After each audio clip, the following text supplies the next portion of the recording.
Good morning, beta. We were doing the second chapter of electrostatics, that is electric field. Yesterday we have started, and one or two topics of electric field we have already covered yesterday. And in the last, we have done the topic that was electric field intensity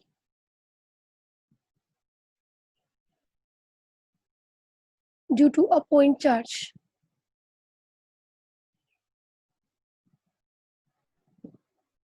And we have understood that, and the result that we have got at the end was electric field intensity due to a point charge is given as 1 over 4 pi epsilon naught.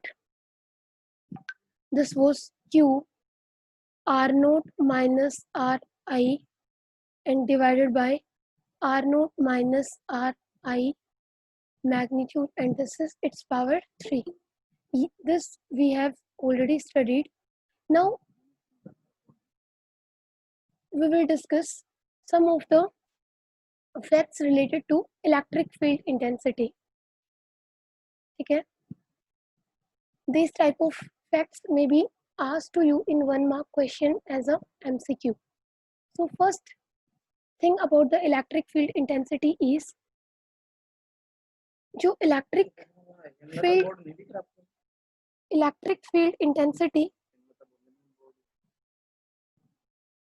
Visible है Hemlata board आपको? जो electric field intensity है, okay, electric field intensity है due to a electric field जो है that is due to a charge, और जो intensity है that means strength of that electric field, it depends on the distance.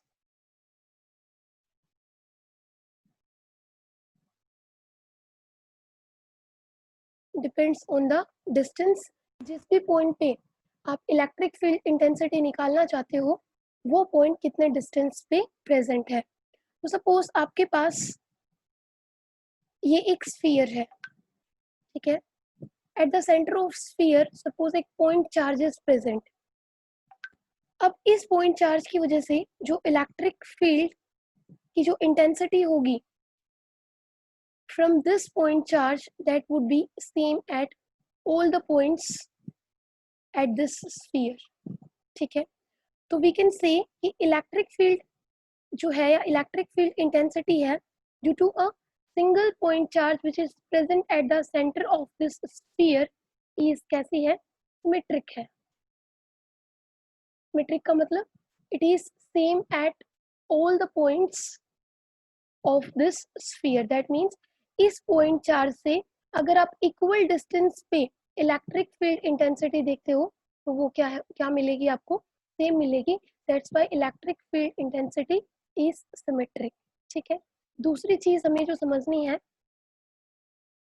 अगर आप किसी भी डायरेक्शन में किसी भी पॉइंट पे अगर आपको इलेक्ट्रिक फील्ड इंटेंसिटी अगर सेम मिलती है, जैसे यहीं पे देखो, यहाँ पे भी इलेक्ट्रिक फील्ड इंटेंसिटी है, उसकी स्ट्रेंथ सपोज 2 है, यहाँ पे भी 2 है, यहाँ पे भी 2 है, और इस पॉइंट पे भी 2 है. ऐसे इलेक्ट्रिक फील्ड इंटेंसिटी को हम क्या बोलेंगे? Uniform electric field intensity. और अगर एक रीजन के अंदर अगर आपको हर पॉइंट पे इंटेंसिटी अगर डिफरेंट मिलती है, सपोज इस पॉइंट से ये अदर पॉइंट्स हैं ये सेम है, लेकिन यहाँ पे इलेक्ट्रिक फील्ड इंटेंसिटी इज 2, यहाँ पे 3, यहाँ पे 5, यहाँ पे 1. That means electric field intensity क्या कर रही है? वेरी कर रही है. तो इस केस में जो इलेक्ट्रिक फील्ड इंटेंसिटी होगी उसको हम क्या कहेंगे? Non uniform electric field intensity. Clear है?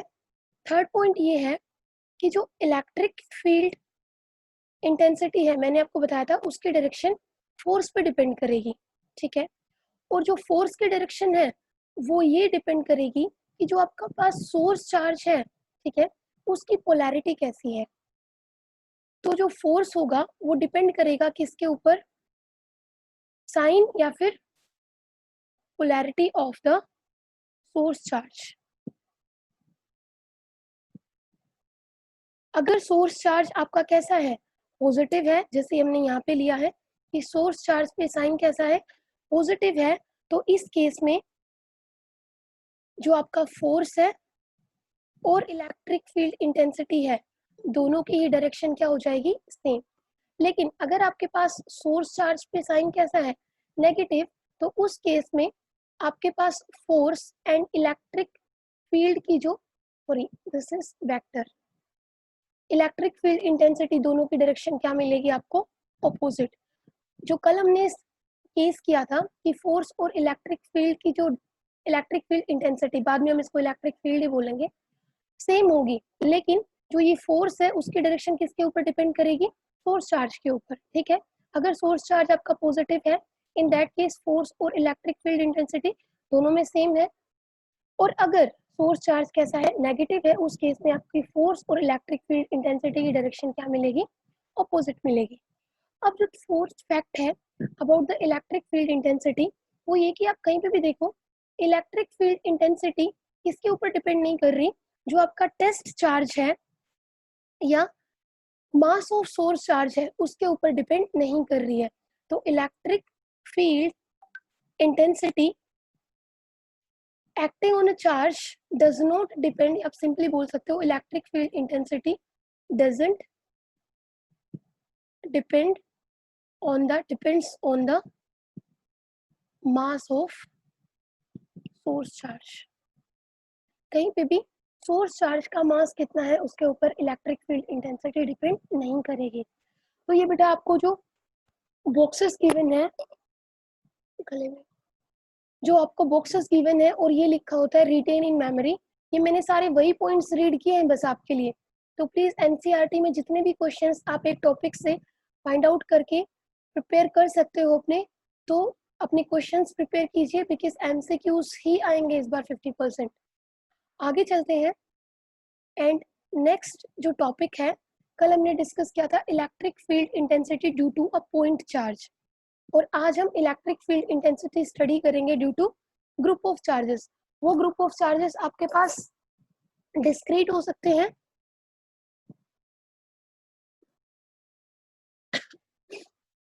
या फिर आपके पास कंटिन्यूअस डिस्ट्रीब्यूशन हो सकता है। अब डिस्क्रीट और कंटिन्यूअस डिस्ट्रीब्यूशन का डिफरेंस सबको पता है ना, discrete means Q1 Q2 Q3 Q4, और कंटिन्यूअस डिस्ट्रीब्यूशन मींस सपोज ये लीनियर सरफेस है, यहाँ पे टोटल चार्ज कितना प्रेजेंट है, Q, ये आपके पास लीनियर सरफेस नहीं, लीनियर कोई आपके पास कंडक्टर है, डायमेंशन की शेप कैसी है, लीनियर, यहाँ पे डायमेंशन की शेप कैसी है, सरफेस। तो इसकी सरफेस पे जो चार्जेस प्रेजेंट होंगे उनको हम क्या कहेंगे, total charge, that means Q। यहाँ पे Q1 Q2 की बात नहीं करेंगे। तो स्टडी करते हैं इलेक्ट्रिक फील्ड इंटेंसिटी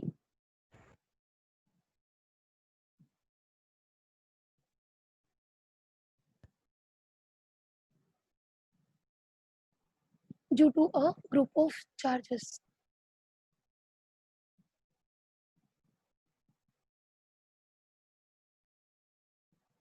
ये अगर हमारे पास ग्रुप ऑफ चार्जेस हो तो हम इलेक्ट्रिक फील्ड इंटेंसिटी कैसे निकालेंगे। तो मान लो हम किसी भी पॉइंट के ऊपर, एट एनी पॉइंट,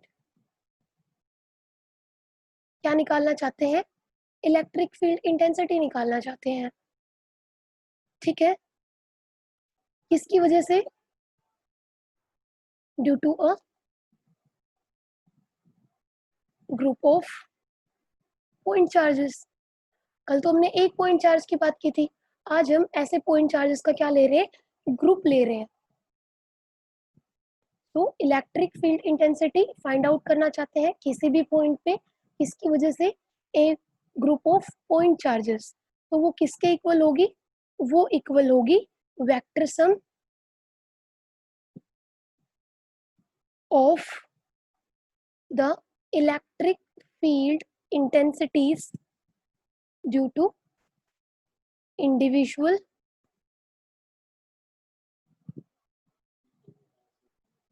charges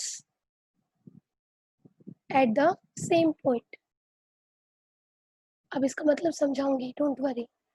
कि मान लो कल हमने बात की थी कि this is charge, source charge Q, ठीक है।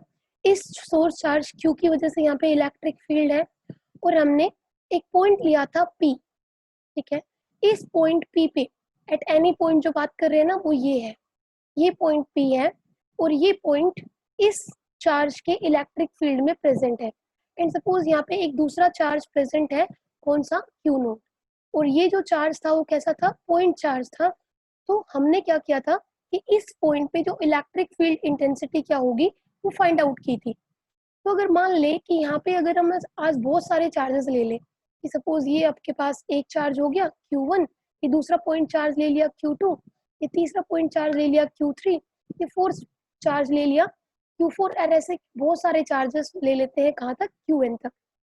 तो हमने लिखा कि the electric field intensity due to a group of point charges at this point, वो किसके इक्वल होगी, वो वेक्टर सम होगा किसका, electric field intensity is due to individual charges at the same point. कि इस पॉइंट चार्ज की वजह से यहाँ पे इलेक्ट्रिक फील्ड इंटेंसिटी कितनी है, इसकी वजह से कितनी है, इसकी वजह से कितनी है, इसकी वजह से कितनी है और इसकी वजह से कितनी है। मान लो इसकी वजह से इलेक्ट्रिक फील्ड इंटेंसिटी कितनी है, E1, इसकी वजह से कितनी है, E2, इसकी वजह से कितनी है, E3, इसकी वजह से कितनी होगी, E4, और मान लेते हैं इसकी वजह से कितनी होगी, En। और आपके पास electric field intensity vector quantity है, तो वेक्टर लगा दो सब पे, ठीक है, लाइक दिस। तो इस पॉइंट पे जो टोटल इलेक्ट्रिक फील्ड इंटेंसिटी होगी वो क्या होगी, वेक्टर सम होगी due to the individual charges.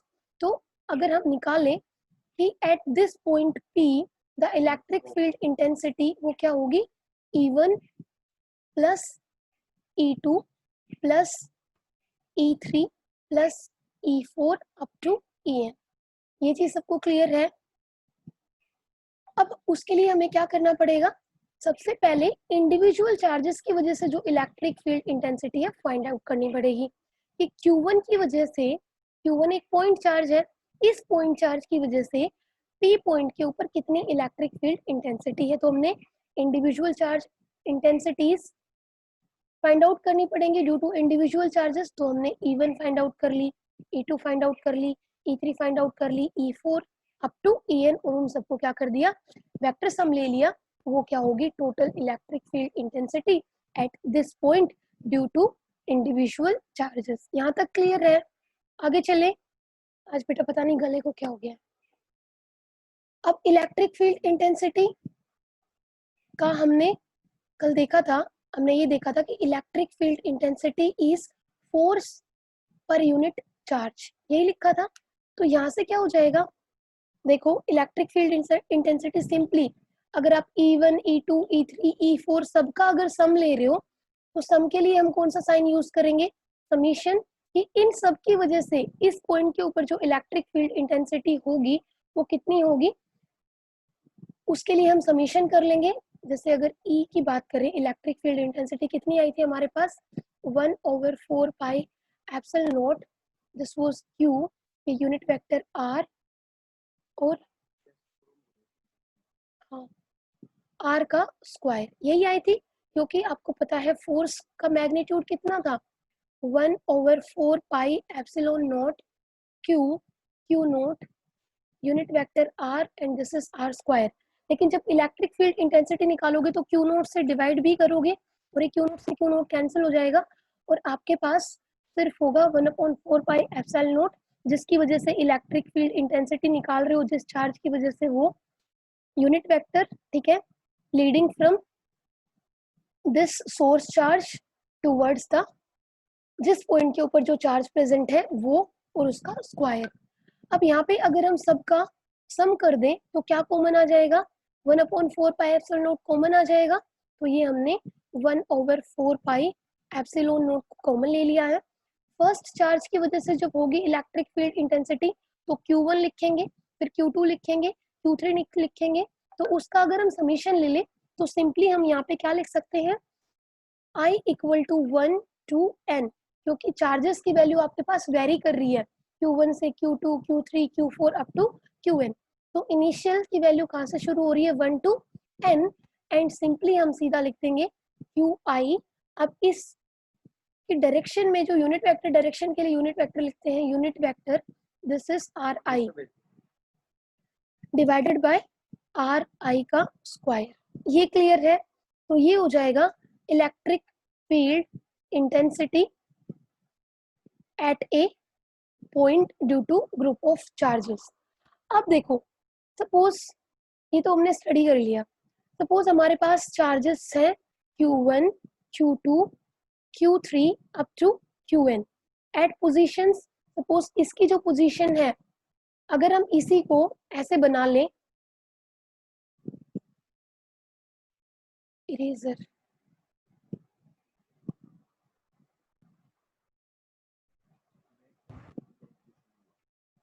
नहीं नहीं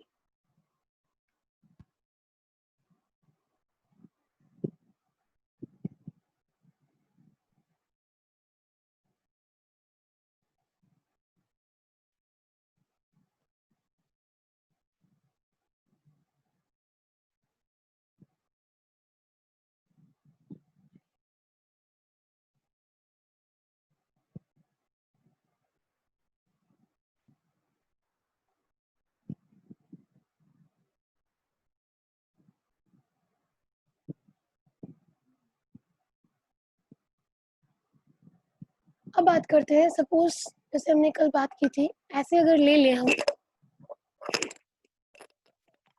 तो पहले हमने देखा था कि जो आपका क्यू चार्ज था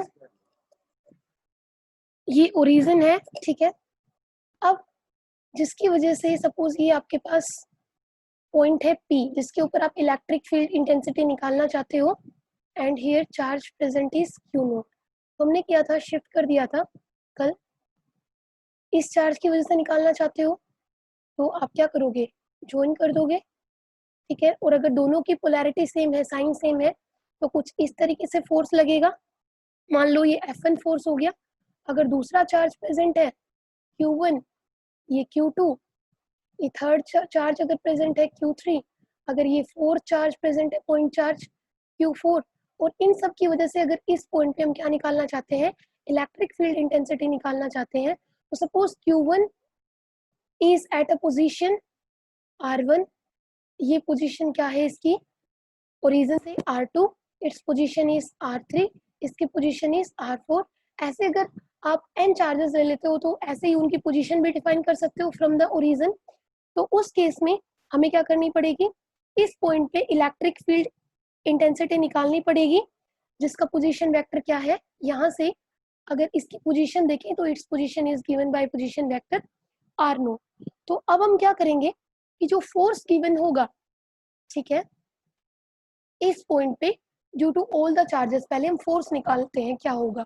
तो फोर्स के लिए आपको पता है, सिंपली क्या करोगे, फोर्स के लिए अभी हमने निकाला था ये होगा, और अगर इन सब चार्जेस की वजह से अगर फोर्स निकालना चाहते हो और उसका अगर वेक्टर सम लेना चाहते हो, तो अगेन हमें क्या लगाना पड़ेगा, समीशन, ठीक है। इन चार्जेस की, पॉइंट चार्जेस की वैल्यू चेंज हो रही है Q1, Q2, Q3, Q4, क्योंकि फर्स्ट चार्ज की वजह से, सेकंड चार्ज की वजह से, थर्ड चार्ज की वजह से इस पॉइंट पे, फोर्थ चार्ज की वजह से इस पॉइंट पे, तो जो फोर्स होगा उसको हम सम कर देंगे। तो समीशन हमने इस सम के लिए यहाँ पे रख लिया है, I equal to 1 to n, क्या कॉमन ले सकते हैं, 1/4 पाई एप्सिलॉन नोट कॉमन ले सकते हैं, और क्या कॉमन ले सकते हैं, चार्ज आपका Q नोट है वो हर बार सेम ही रहेगा, क्योंकि हर बार Q नोट आएगा, तो Q नोट को आप क्या कर सकते हो, कॉमन ले सकते हो।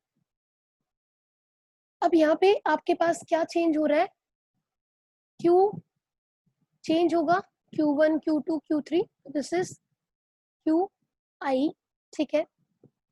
अब आप सिंपली यहाँ से क्या करोगे, यूनिट वेक्टर लोगे,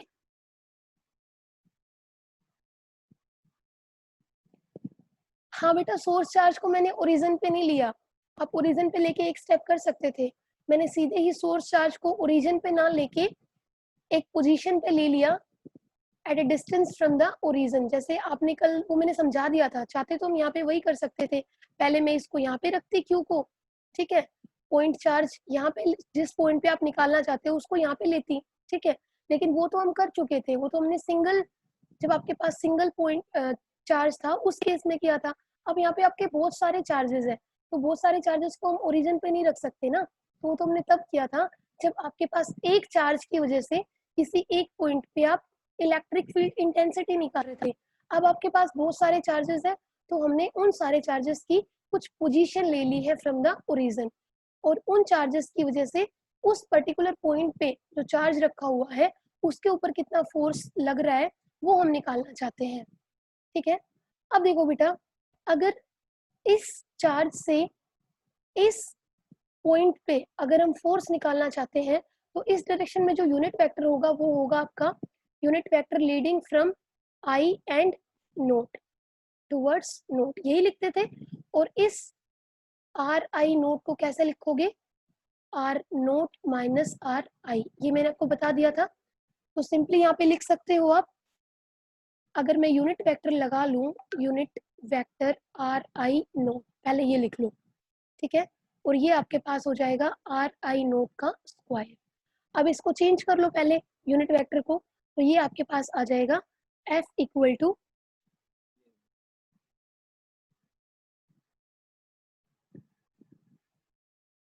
भाई क्यू नोट को मैंने सोर्स चार्ज कहाँ लिया है, सोर्स चार्ज तो आपके Q1 Q2 Q3 और यही है, यहाँ पे सोर्स चार्ज नहीं लिया है।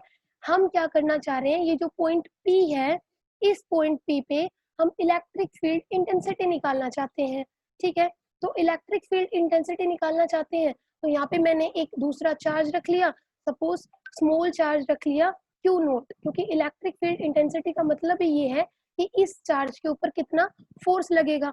तो फोर्स कौन लगाएगा, कोई दूसरा चार्ज ही फोर्स लगाएगा। तो यहाँ पे Q1 Q2 Q3 Q4 ये सारे आपके क्या हैं, ये पॉइंट चार्जेस हैं जो इस पॉइंट पे क्या लगा रहे हैं, जो चार्ज रखा हुआ है उसके ऊपर फोर्स लगा रहे हैं। तो हम क्या निकालना चाहते हैं, इस पॉइंट P पे इलेक्ट्रिक फील्ड इंटेंसिटी निकालना चाहते हैं due two point charges, these point charges Q1 Q2 Q3, और इसी को हम क्या बोल रहे हैं, ग्रुप ऑफ चार्जेस बोल रहे हैं। ठीक है, अब देखो हम इस यूनिट वेक्टर को चेंज कर लेंगे, again I am telling you unit vector is given as full vector divided by modulus of vector या मैग्नीट्यूड ऑफ वेक्टर। तो ये क्या होगा, ये चेंज हो जाएगा, Q naught over 4 pi epsilon naught तो कॉमन रहेगा, समीशन आई इक्वल टू 1, क्योंकि चार्जेस की वैल्यू, पॉइंट चार्जेस की वैल्यू चेंज हो रही है फ्रॉम आई 1 से लेके कहाँ तक जा सकते हैं ये group of charges, N charges हो सकते हैं यहाँ पे।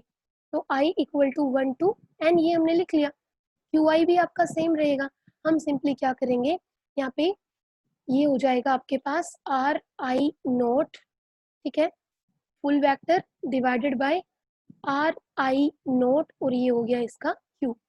अब इसको चेंज कर सकते हो इस फॉर्म में, तो ये आपके पास आ जाएगा F equal to Q naught 4 pi epsilon naught sigma I equal to 1 to summation, sorry 1 Q I, इसको चेंज कर लो, R naught minus R I bracket and divided by R naught minus R I magnitude, और इसका Q. ये clear है बेटा, एक charge होगा तो कैसे करोगे और ग्रुप ऑफ चार्ज होगा तो कैसे करोगे, पूरा मेथड सेम है, कुछ नहीं है, सिर्फ आपको क्या करना है, कंसेप्ट को समझना है। कंसेप्ट अगर समझ आ गया तो चाहे सिंगल चार्ज हो, चाहे आपके पास ग्रुप ऑफ चार्जेस हो, चाहे हम कंटिन्यूअस डिस्ट्रीब्यूशन की बात करें। किसी को कोई डाउट है या फिर आगे चले, एक बार मैसेज में रिप्लाई कर दें बेटा।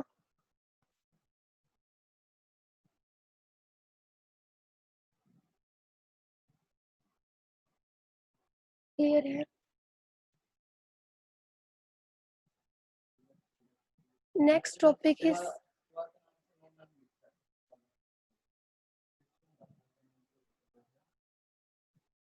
रेक्टेंगुलर।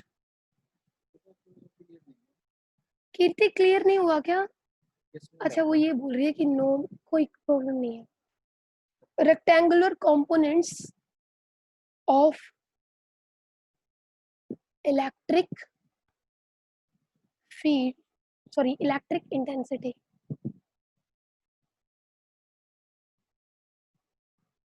इलेक्ट्रिक फील्ड इंटेंसिटी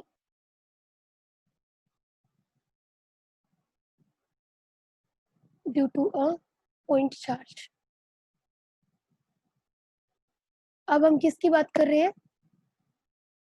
एक पॉइंट चार्ज की बात कर रहे हैं, सिर्फ एक सिंगल चार्ज की बात करेंगे यहाँ पे कि इलेक्ट्रिक फील्ड इंटेंसिटी को अगर रेक्टेंगुलर कंपोनेंट्स में लिखना हो, रेक्टेंगुलर कंपोनेंट्स का मतलब कोई बताएगा मुझे यहाँ पे? मतलब अगर हम उसको किस फॉर्म में लिखना चाहते हैं, कोऑर्डिनेट सिस्टम की फॉर्म में लिखना चाहते हैं, electric field intensity along X axis क्या होगी, electric field intensity along Y axis क्या होगी, और electric field intensity along Z axis क्या होगी, तो वो हमें डिफाइन करनी है यहाँ पे। तो एक कोऑर्डिनेट सिस्टम बना लेते हैं, ठीक है।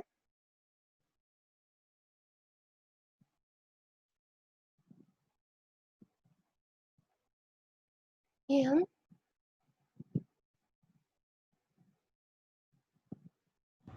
This is X axis, this is Y axis and this is Z axis. Suppose यहाँ पे एक पॉइंट चार्ज, ये हमारा ओरिजिन है, ओरिजिन पे हमने एक पॉइंट चार्ज प्लस साइन के साथ, जिसके ऊपर साइन कैसा है, पॉजिटिव साइन है, यहाँ पे हमने रखा हुआ है कहाँ पे, origin of the coordinate system. अब हम क्या करना चाहते हैं, हम कैलकुलेट करना चाहते हैं रेक्टेंगुलर कंपोनेंट्स, जैसे कि मैंने बताया रेक्टेंगुलर कंपोनेंट्स कैलकुलेट करना चाहते हैं किसके, इलेक्ट्रिक फील्ड इंटेंसिटी के, किसके ऊपर, किसी भी एक पॉइंट के ऊपर, किसकी वजह से, एक पॉइंट चार्ज की वजह से, जो पॉइंट चार्ज हमारा कहाँ लाई कर रहा है, origin of this coordinate system. तो मान लेते हैं कोई एक पॉइंट ले लेते हैं, ठीक है, ये मैंने एक पॉइंट ले लिया है, suppose this point is P। अब इस पॉइंट की position is given by position vector R। Clear है बेटा? अब इस पोजीशन के, क्योंकि हमें क्या करने हैं, रेक्टेंगुलर कंपोनेंट्स फाइंड आउट करने हैं और कोऑर्डिनेट सिस्टम में हम लिख रहे हैं, तो इसके जो कोऑर्डिनेट्स होंगे वो हमें डिफाइन करने पड़ेंगे, x, y और z। ठीक है, कि इस पॉइंट का x कोऑर्डिनेट क्या होगा, y कोऑर्डिनेट क्या होगा और z कोऑर्डिनेट क्या होगा। तो इस पॉइंट के कोऑर्डिनेट्स x, y और z है, ठीक है। तो P पॉइंट के ऊपर हम क्या निकालना चाहते हैं, इलेक्ट्रिक फील्ड इंटेंसिटी, उसके रेक्टेंगुलर कंपोनेंट्स। इसलिए हमने P के लिए कौन से तीनों कोऑर्डिनेट्स को डिफाइन कर दिया है, x, y और z। अब यहाँ पे जो आपके पास चार्ज है वो यूनिट चार्ज है, ठीक है। यूनिट चार्ज मतलब पोलैरिटी तो साइन तो सेम ही रहेगा, मतलब यहाँ पे +1 चार्ज यहाँ पे रखा हुआ है हमने। अब इस पॉइंट पे जो इलेक्ट्रिक फील्ड इंटेंसिटी होगी उसको तीनों डायरेक्शंस में मान लेते हैं, इलेक्ट्रिक फील्ड इंटेंसिटी तो E ही होगी। अगर उस इलेक्ट्रिक फील्ड इंटेंसिटी को अगर तीनों डायरेक्शंस में हम डिफाइन करें तो ये हो जाएगा E along x axis at this point, this is E along y axis at point P, and ये हो जाएगा आपके पास, बेटा वेक्टर आप लगा लिया करो, मैं भी भूल जाती हूँ, and this is electric field intensity at this point along z axis। यहाँ तक किसी को प्रॉब्लम है तो बताइए। इस पॉइंट P पे जिसके ऊपर हमने तीनों कोऑर्डिनेट्स को डिफाइन किया है, उस पॉइंट P के ऊपर हमने electric field intensity along x axis, y axis और z एक्सिस को डिफाइन कर दिया है। अब यही हमें E along x axis, electric field along y axis और along z axis, that means rectangular components electric field intensity के इस point पे due to a point charge that we have to find। ठीक है, अब देखो कैसे निकालेंगे, इलेक्ट्रिक फील्ड इंटेंसिटी का फॉर्मूला क्या होता है, E इक्वल टू F/Q, यही होता है। और F आपके पास क्या है, 1/4 pi epsilon not, this is Q, this is Q, और दूसरा चार्ज तो क्या है, यूनिट चार्ज ही है, तो ये हो जाएगा 1 एंड डिवाइडेड बाय r², मतलब यहाँ से यहाँ तक का डिस्टेंस। तो हमें यहाँ से यहाँ तक का डिस्टेंस, इसको समझिए, दैट मीन्स r², यही निकालते हैं। तो हम सबसे पहले इस की बात करते हैं कि यहाँ पे ये जो OP है वो क्या होगा, ठीक है, उस वो r है हमारे पास, और अगर उसको भी हम कोऑर्डिनेट सिस्टम की फॉर्म में लिख लेते हैं तो क्या हो जाएगा, xi, ठीक है, yj प्लस zk, यही होगा। अब हम क्या करेंगे, अगर इसका हम मैग्नीट्यूड ले ले तो वो क्या होगा, r ही होगा। मैंने आपको बताया था अगर आपके पास कोई वेक्टर क्वांटिटी है उसका मैग्नीट्यूड को आप ऐसे भी लिख सकते हो और सिंपली ऐसे भी लिख सकते हो।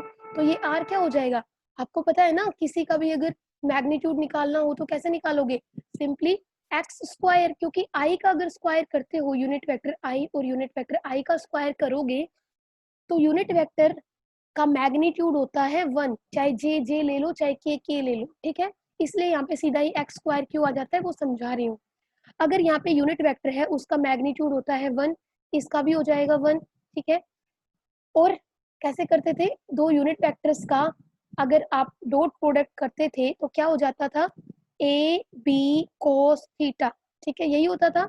तो इसका मैग्नीट्यूड ए यहाँ पे क्या हो गया, magnitude of unit vector A, B क्या हो गया, magnitude of unit vector B, और कोस थीटा इन दोनों के बीच में जो एंगल है वो। और वैसे भी डॉट प्रोडक्ट जहाँ पे भी होता है तो जब हम डॉट प्रोडक्ट को ओपन करते हैं तो वहाँ पे कौन से ये ट्रिग्नोमेट्रिक फंक्शन आ जाता है, कोस थीटा।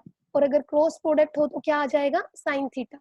तो कोस थीटा मतलब दोनों के बीच का एंगल, और दोनों ही किसके अलोंग है, ये unit vectors along the x axis है, तो दोनों के बीच में थीटा कितना होगा, 0, और कोस 0 इज 1, तो ये कितना आ गया 1।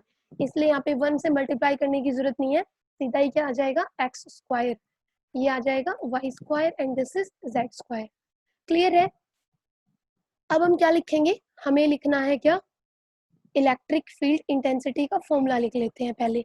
वो क्या होगी, वो मैंने बताया था अभी, force per unit charge, force आपके पास ये रहा, तो ये आ जाएगा 1/4 पाई एप्सिलॉन नॉट, ये हो जाएगा Q, ये आपके पास 1 है तो 1 ही रहेगा, क्योंकि यहाँ पे जो सेकेंड चार्ज आप ले रहे हो कैसा ले रहे हो, यूनिट चार्ज, तो Q ही रहेगा। ये आ जाएगा आपके पास unit vector R and this is R square. इसमें किसको डाउट है, किसी को डाउट है, यूनिट वेक्टर को चेंज कर दो, ये आ जाएगा 1/4 pi epsilon not and this is given as Q.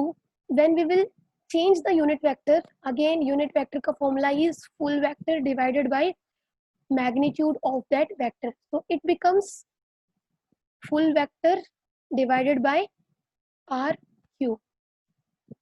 Clear है सबको। बस अब हमें क्या करना है, R आपके पास गिवन है, लिख दीजिए, वैल्यूज पुट कर दीजिए। R की value full vector R is, ये आपको गिवन है, this is 1/4 pi epsilon naught. Q will remain as it is. Full vector R is given as xi plus yj and plus zk. Clear? And नीचे क्या है आपके पास, इसका cube है, ठीक है, तो क्यूब हम क्या लिख देंगे, ये समझो ये मैग्नीट्यूड है, यहाँ पे हम फुल वेक्टर लिख रहे थे तो हमने ये लिखा था, दिस इज मैग्नीट्यूड, इसकी बात कर रहे हैं, तो इसका अगर क्यूब करेंगे तो क्या आ जाएगा, अगर आप इसका क्यूब करते हो सिंपली तो इसका मतलब क्या है, X square plus Y square plus Z square, इसका मतलब दिस इज हाफ, रूट को आप हाफ लिख सकते हो ना, और अगर इसका क्यूब करोगे तो पावर कितनी आ जाएगी, 3/2। Please don't get confuse. तो ये आपके पास आ जाएगा simply X square plus Y square plus Z square and it's power 3/2, ठीक है। ये आपके पास इलेक्ट्रिक फील्ड इंटेंसिटी आ गई। अब आपको क्या करना है, सिंपली इसको रेक्टेंगुलर कंपोनेंट्स में लिखना है, E along x axis, E along y axis and E along z axis. तो देखो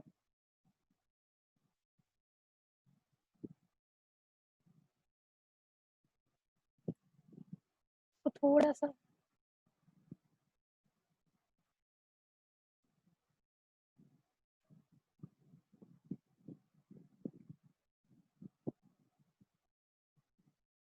अब लिखते हैं E along x axis is, कैसे लिखोगे बेटा,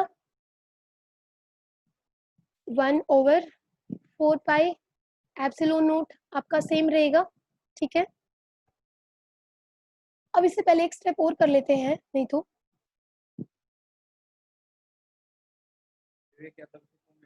ये विवेक यादव से कौन है बेटा, एक बार बताना। Okay Neha done. जो इलेक्ट्रिक, मैं आपको वीडियो सेंड कर दूंगी नेहा, जो इलेक्ट्रिक फील्ड इंटेंसिटी होगी इस पॉइंट पे वो क्या होगी, Ex plus Ey plus E Z, यही होगी। और इसको आप कैसे लिख सकते हो, इलेक्ट्रिक फील्ड इंटेंसिटी को भी अगर आप रेक्टेंगुलर कंपोनेंट्स की फॉर्म में लिखना चाहोगे तो कैसे लिखोगे, ई एक्स, और ई एक्स के अलोंग जो यूनिट वेक्टर होगा एक्स एक्सिस के अलोंग वो यूनिट वेक्टर आई होगा, ई वाई, वाई एक्सिस के along unit vector is J, and this is E Z, और ये होगा आपके पास के। तो हम electric field intensity along X axis को कैसे लिख सकते हैं, सिंपली 1/4 पाई एप्सिलॉन नोट, और ये आपके पास क्या आ जाएगा, क्यू ही रहेगा, ठीक है। ई अलोंग एक्स लिखोगे तो सिंपली आपके पास एक्स आ जाएगा, तो ये आपके पास आ गया Q. Electric field intensity along X axis, तो ये आपके पास आ जाएगा एक्स, आई से आई आपके पास 1 देगा आपको, और नीचे क्या आ जाएगा, X square plus Y square plus Z square, और पावर कितने लिखेंगे, 3/2। इसी तरीके से electric field intensity along Y axis is given as 4 pi epsilon naught, ये तो आपके पास क्यू ही रहेगा, ठीक है। सेकेंड चार्ज जो था वो आपका 1 था, ठीक है, तो उसको लिखने की जरूरत नहीं है, उसे डिवाइड करके आपको 1 ही मिलेगा। ये अलोंग एक्स एक्सिस था तो एक्स था, along Y axis Y, and बाकी चीजें remain same. This is Z square again 3/2, E Z हो गया 1/4 pi epsilon naught Q Z X square plus Y square plus Z square 3/2। ये था बेटा इलेक्ट्रिक फील्ड इंटेंसिटी के rectangular components of electric field intensity. और ये electric field intensity किसकी वजह से है, due to a point charge. तो इस पॉइंट पे पी पे अगर हम रेक्टेंगुलर कंपोनेंट्स निकालना चाहें किसके, इलेक्ट्रिक फील्ड इंटेंसिटी के, तो हमने डिफाइन कर लिए थे E X, E Y and E Z. तो this is E X at this point, electric field intensity along X axis, this is electric field intensity along y-axis, and this is electric field intensity along z-axis. This is all for today. कल हम करेंगे electric field intensity due to continuous distribution of charges. ठीक है बेटा, thank you. एक बार interaction करते हैं 1 minute के लिए, लीव नहीं करना।